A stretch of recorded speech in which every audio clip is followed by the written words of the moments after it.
Hello everyone and welcome back to a very special vlog. I'm starting a new series of vlogs all about Metal Gear Solid and my experience with the game or the games and the series.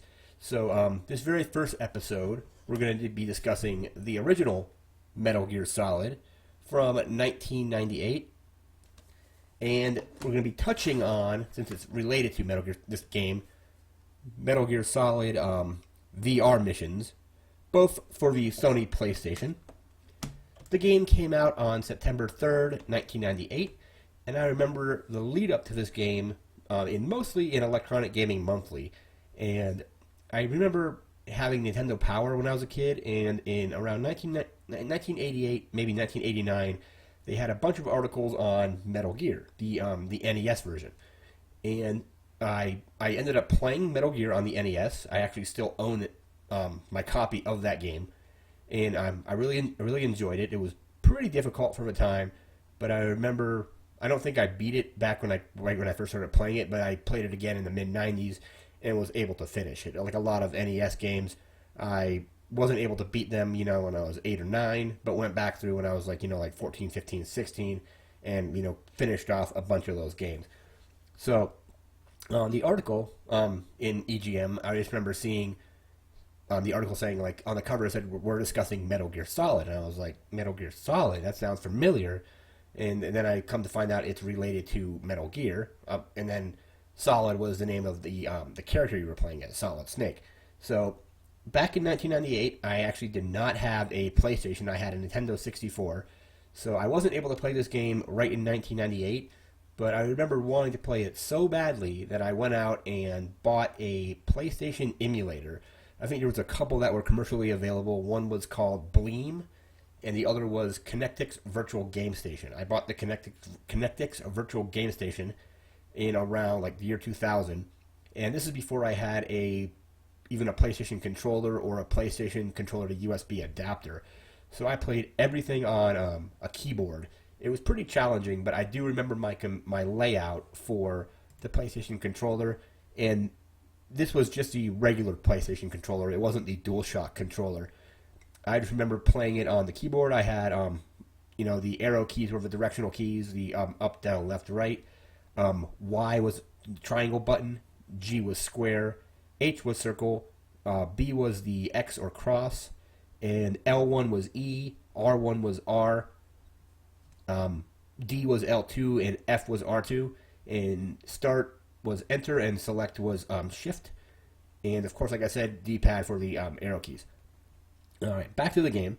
So I remember just reading a ton about this game before it came out, and even after it was out, before I played it, people and I were just talking about it and constantly talking about it, and I had never played it. So I rented it from a Blockbuster Video in 2000, played it on the PlayStation emulator, beat it in like a day and a half maybe.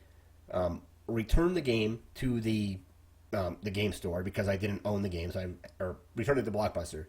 And I remember it being the very first game that I played that felt like I was actually playing a movie and playing through like a cinematic experience. The story, the voice acting, the writing, everything was like on par or better than a lot of movies out there. The only thing that really didn't make it feel like a movie were the graphics at the time. I mean, for 1998, the graphics were pretty good, but if you look back on it now, the graphics aren't all that great.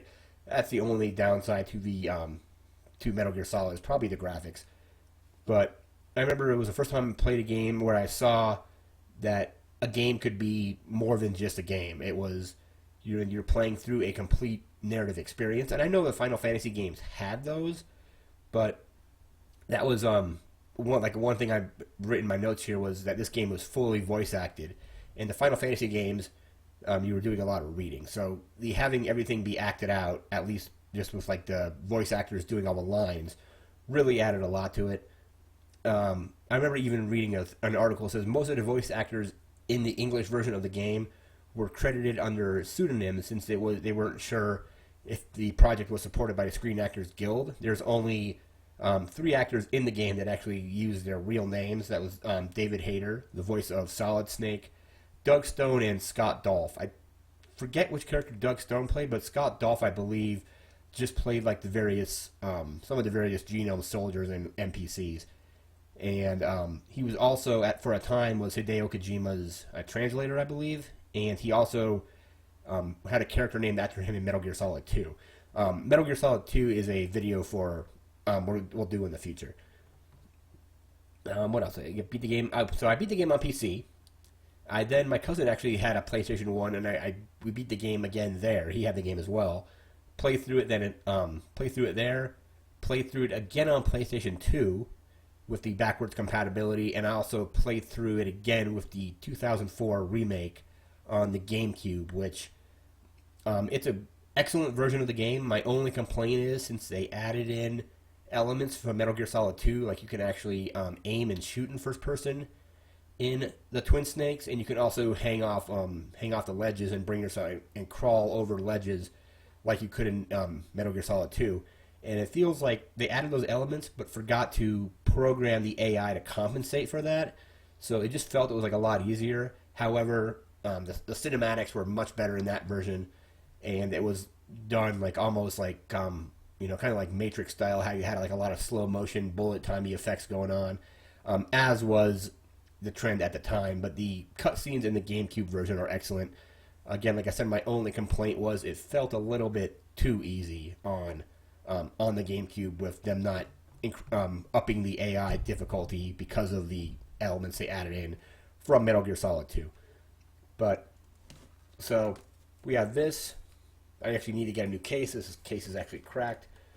But I just remember when I got this game, when I finally bought it after I bought my PlayStation 2, the manual is actually pretty large and pretty in-depth. You have, like, the complete controls, how to, like a guide to the different weapons, the different alert states. So you have, your alert, your caution, your radar jamming modes. Bunch of just information on all the characters, like some awesome character art, like you can see right here, the awesome concept art for the characters. And as it was for games in my era, I liked that they had, let me see if I can find it. Yep, here it is. The mission log. I have a bunch of games that actually had these in the instruction manuals. It's like, you can write in your own little notes, level select codes, that kind of thing. I actually never used those because I didn't want to, quote unquote, damage the manuals. So I just always would write that stuff down on like a notepad anyway. And I remember this being the very first PlayStation game I played, or probably even video game in general, that had multiple discs. I know Final Fantasy 7 had 3, 8 had 4, 9 had 4, and then when 10 came out, that was finally on DVD and you didn't need multiple discs. But I didn't play Final Fantasy 7 until probably, actually I didn't buy it for myself until like 2001 when I actually bought my PlayStation 2. And then in 1999, we get Metal Gear Solid VR missions. I believe it was called Metal Gear Solid Integral in Japan. And it's kind of just like bonus content. There's like a photo mode, but most of it focuses on various virtual reality missions you can go on. There's tons of them. They have a mode where you play as the cyborg ninja from Metal Gear Solid, as well as he's related to Metal Gear 2 Solid Snake, which probably is, it's kind of like there's probably a disconnect between if you played Metal Gear, if you lived in the United States, you played Metal Gear, and then the sequel that we got in the United States was called Metal Gear Snake's Revenge, which really has nothing to do with the series at all. Metal Gear 2 Solid Snake was never released in the United States until 2006 officially, when it was part of the Metal Gear Solid 3 Subsistence Collection. You get that, and you get the original version of Metal Gear as well.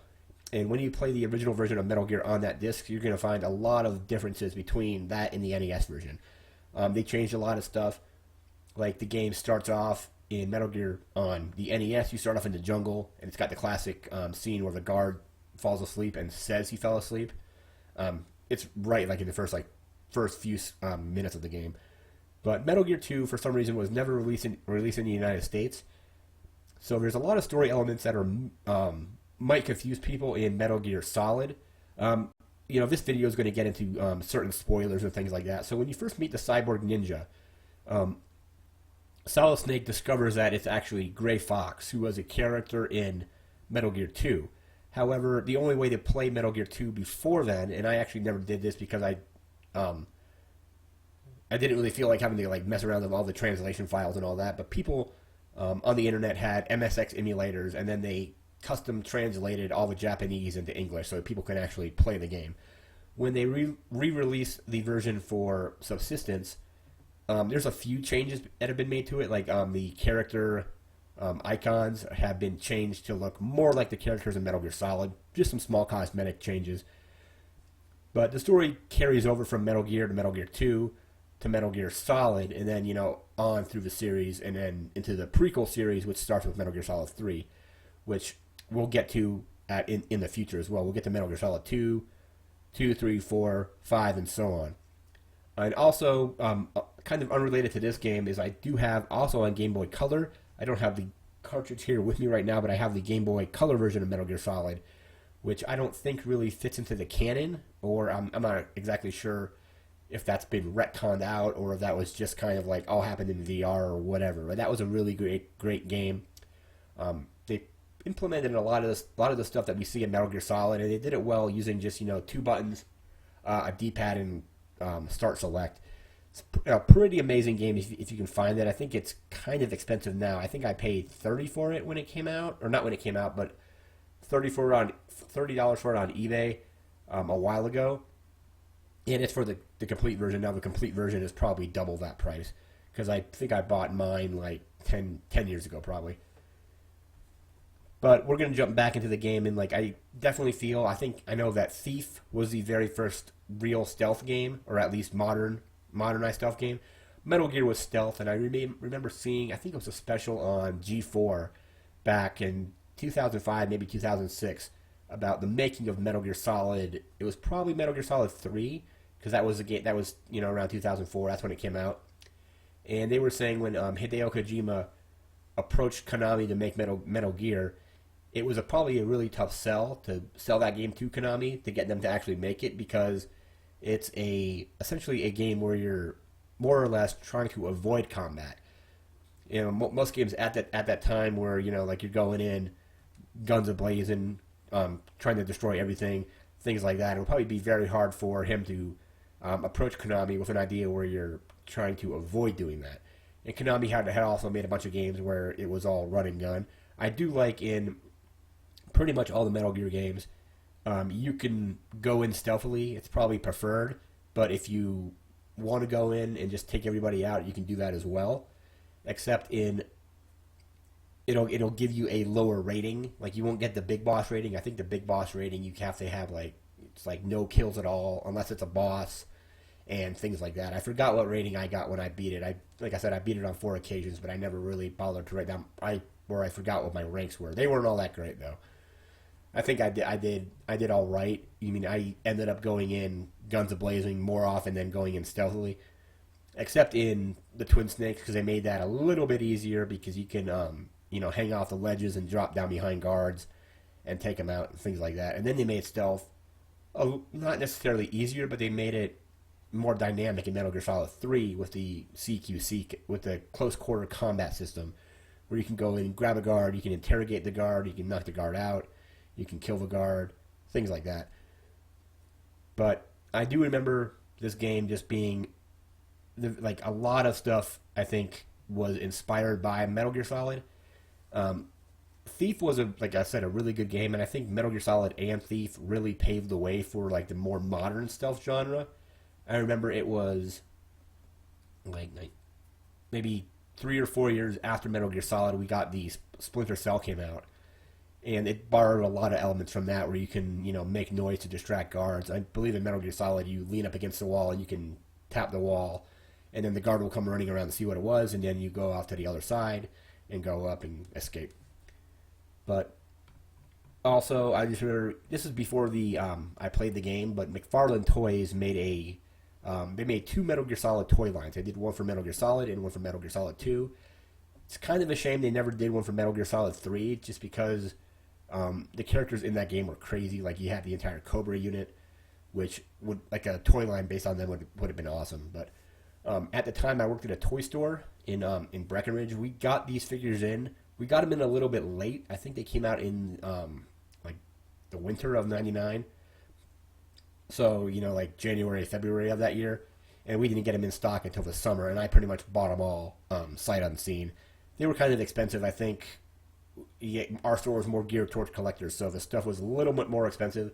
But I ended up buying the figures. I think the line was Solid Snake, Liquid Snake, Meryl, um, Ocelot, Ocelot, Vulcan Raven, Sniper Wolf, the Ninja, and maybe one more. Oh, Psycho Mantis. Yep. All and we'll get to Psycho Mantis in a second. But the figures were awesome. My two favorites being Solid Snake and Vulcan Raven, because the Vulcan Raven figure is just gigantic. It even needs they gave you a base to have it stand on. I don't think a lot of the other figures got bases except for him, because he had like a wide stance, and he's got the huge minigun as well as the backpack that's full of just ammunition. So to have him stand without the base, he usually just tips over. And then the Solid Snake figure was awesome. It was really well articulated, and it came with a ton of accessories. It was like the pistol, the assault rifle. The pistol also actually had like the little laser sight attachment. So you can actually have the pistol normal, or you can pop it off and put the silencer and laser sight on there. He had a gas mask, the Nikita rocket launcher, which was the guided rockets. There's one level where you need to guide it around a wall and take out, I think it's like not a security camera, but a power generator that's generating electricity on the floor. So if you go in there, you get killed by stepping on it. So you have to take that out with the rocket. But so he had that rocket launcher. He had, I think I said, he had the gas mask. He had a grappling rope, C4, and a bunch of other stuff. And then the ninja figure was probably the most articulated one that they had. You can do all kinds of crazy poses with him. He had came with a sword that's attached to him. He had a rocket launcher arm you can switch out, a changeable head where one head was just a ninja and the other head was the ninja with the front exposed where you can see his face. And they also released, I think it was only 2 variant figures as far as I know, and they were both, one was Solid Snake and a Ninja, and they were clear, like translucent plastic to simulate the cloaking stealth technology that you can get. Because you get the Cyber Ninja has it, and when you're dealing with, when you talk to Otacon in the game, you meet him, he gives you some cloaking stuff as well. But the game also had multiple endings, at least that's what this game box says. I believe there was only 2 that I knew of. One was, and it all depended on when you get captured by Revolver Ocelot, if you submit to his torture or not. If you don't submit to the torture, you get the bandana from Meryl, which gives you unlimited ammunition. And I think if you did submit, I think she died, and you met up with Otacon at the end, and he gave you the stealth suit to use.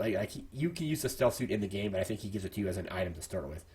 I never really did that because I would always never submit to the torture. I had a method where I would tense my arm up really bad. Actually, I can show it to you on this controller. It's not a PlayStation controller, but this is where X would be. And I think it's hit X to not give up, and then I think it was hit select to give up. But I would just like tense my muscles up really hard and be like that.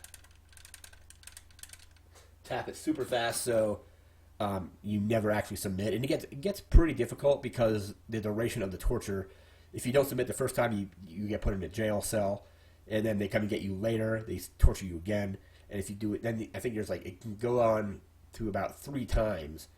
But once you're in the jail cell, you get, and here's where the humor of Metal Gear Solid comes in. You get a ton of you get ketchup as one item. There's the cardboard boxes, which are iconic from the series, where you can hide in a cardboard box and move around. But I think when you're being tortured, if you go into the jail cell and use the ketchup, you pour the ketchup on I believe on yourself to make it look like you're killed, and a guard will come in and try to investigate, and then you can grab him, knock him out, and escape. So that's a way to surpass the other levels of torture. I think you have to at least go through one of the torture mini games, and then you get put in the cell, and then you can escape. But just an amazing game. Like I said, it changed my view on what games could be, because up until that point, I had never played a game quite like that, where I was really compelled to get through the story, and it was fully voice acted, had an amazing story that was told in such a way that it felt organic to the game. Like, I think you basically you can radio contact various characters, and it was one of the actual copy protections they used in the game. This copy protection now, since with the internet, doesn't really do much, but when you meet up with Meryl to contact her, she's like, "Oh, use the code that's in the back of the manual to contact me," and it's a frequency. But a lot of story stuff in the Metal Gear games has been discussed over radio conversation or in cutscenes. It's one thing that's kind of weird about Metal Gear Solid 5, and we'll get to that game more in depth when we get to that episode. But pretty much everything is discussed through cassette tapes, and it's kind of like a weird disconnect because normally the stuff would be you would be told this stuff in the game at the appropriate times when Hideo Kojima wanted you to hear it. He would put you into a codec conversation with whoever. Now you can just go in and pick which tapes you want to hear. Some people, I go through, I play all the tapes just because I want to hear the complete story. It's probably the main reason I like these games. The gameplay has always been really good, but the story's been awesome in all of them, even though it gets super confusing at certain times. And Metal Gear Solid, the first one, has a little bit of confusion if you had never played Metal Gear 2, because there's a lot of stuff between, especially when you're fighting Liquid Snake, you fight him on like 4 occasions, or 3 fights that are actually fights, and then he chases you later on, like throughout like the tunnel at the end. But like you fight him when he has a helicopter. You fight him again when he's driving Metal Gear Rex around. You fight him again on top of Metal Gear Rex in a fist fight, and then there's an escape battle where he's chasing you in a Jeep, and you're on your own Jeep, but you have a turret on the back, and then that ends up, and then that's the final encounter with him. But I just remember when I was playing it, and I blew up the helicopter or whatever happened. I knocked him out in Metal Gear Rex. I fought him on top of Metal Gear Rex and beat him, and then as you're leaving, he's chasing you. I'm like, damn, does this guy not die? And as jokingly, of course, but I remember just like saying that to myself when I was playing it. But there's a bunch of other characters in the game. Like I said, I will get to Psycho Mantis at one point. One of probably the most creative boss battle I had played in a game up to that point. Maybe even since that. But like it's funny because at this time I didn't have any other Konami games where I had a save file on because you create a memory card in the emulator. It's like the current day emulators. You create a memory card and you save games to those. And I remember reading that he'll read the memory card and he'll look for other certain Konami games. I think Symphony of the Night, the Castlevania game is one of them, and also like Sudekin. So if you had those saves on your card, Psycho Mantis would be like, he's like, oh, I see you like Castlevania and Sudekin 2 or whatever particular game it was at the time. I didn't have any of those, but I was able to do the controller swap trick where you have to take your controller out of port 1 and plug it into port 2 to defeat him. And they explain this as being he can read the left side of your brain but not the right side. So the left controller port he can read, the right side he can't. And it gives you this really weird when you're switching the screen goes green. It looks like, it has like, I think it's like black with green text. It says Hideo on it, but it looks like the screen you would get from switching a VCR, like an input to a VCR, where it will be like analog 1, switch to analog 2, that kind of thing. But one of the most creative boss fights goes a lot smoother on consoles because on the emulator I had to go into the emulator, turn off controller 1, plug in controller 2, configure that controller, and then play the game with that, and then disable that controller, re-enable controller 1, and type in all the inputs again. But you unplug that, and then you go through the fight. It's just a super creative boss fight. Broke the fourth wall like on 2 different occasions where he reads the memory card, and then also when Colonel Campbell actually tells you to switch out your controller, where I had never played a boss fight like that. I think they've Konami or Kojima's done similar boss fights where they've had like stuff like that happen since, But I remember just being the first time that happened, and I was just like whoa, they're actually telling, and it can actually tell when the controller's plugged into port 1 and not port 2 and things like that. Because I remember trying it without the swap, and I just got destroyed by Psycho Mantis. Like wherever you go, he would telepathically throw stuff at you at wherever you were going, unless you use the controller swap, of course. But then also, the music in the game is really good. There's one song, I believe it's called Intruder, I think, if you look at the soundtrack. And if you watch the movie Speed, it sounds exactly like that. So I think the composer, I forget the composer of the actual song, sort of the original game, but it looks like they drew inspiration from Speed, or at least that particular song where like the lyrics, it's like, that's a really bad version of it, but that's one of the songs in the game that is off of Speed. And then with Metal Gear Solid 2, they switched composers to Harry Gregson Williams, who had done film soundtracks and things like that. And Kojima, I guess, saw a movie that had his music. He's like, thought this music would go good in my next game. Let's hire this guy. And they did, and I think they've used him ever since, because he started off with 2, he did 3, I believe he did 4, and then also he's did the score for Metal Gear Solid 5 also. Not sure if he did Peace Walker or not. I think I would have to look that up, because that would be a lot of stuff for the Peace Walker disc to hold, because Peace Walker was on PSP and then got re-released like an HD version in the Metal Gear Solid HD collection, which I think includes Metal Gear Solid if you play it, but it's like a code to get it on PlayStation Store, I think. So I don't know if that's actually on there or not, but I just know it includes 2, 3, and Peace Walker. And then, of course, they re-released the entire collection on PlayStation 3, where it's, Metal Gear Solid 2, 3, 4, pretty much everything from that HD collection, as well as the subsistence versions of Metal Gear and Metal Gear 2. But probably one of my favorite games of all time. I don't think it's the best out of all the Metal Gear games, or Metal Gear Solid games, but it definitely laid that groundwork to become one of my favorite series. And I just remember playing it, finally being able to play it, because all my friends had played it. I remember I had a computer programming class where I actually set eyes on the game disc for the first time. It was one of my classmates had it in that programming class, and I was just like, I remember seeing it, I was like, it's 2 discs? That's got to be a pretty big game, considering, each of these discs is a CD-ROM and holds like 650 megabytes of data. Well, the second one holds a little bit less because it makes you switch out, so it's obviously going to be a little bit less than that. But such an amazing game. Changed my view on what games were, what they could be, and then, like the potential to actually tell a fully voice acted, compelling story. And I remember the second time I beat it, my cousin and I actually beat it in one sitting, because we were just, even though we both knew the story, we were just super compelled to play through it again. And then how Hideo Kojima is, very masterful at what he does, and how he will link all of his games together. Like stuff that happens in Metal Gear 2 was mentioned again in Metal Gear Solid. Stuff that happens in Metal Gear Solid is mentioned in 2.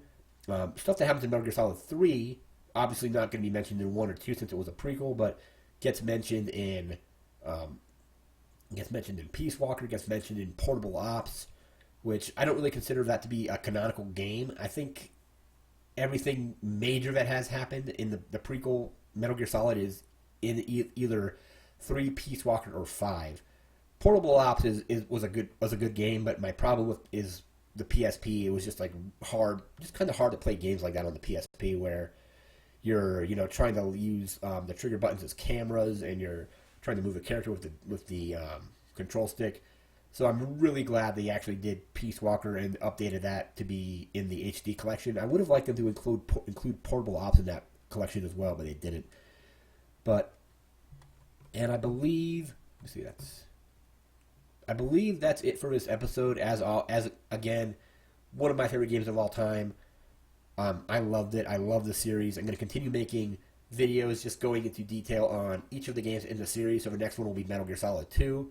Got a lot of stuff to say about that. A lot of fans didn't really like it, but I still thought it was an awesome game. We'll get to that in a future episode, but as always, like, comment, and subscribe. I want to thank you for watching, and have a good one. Take care.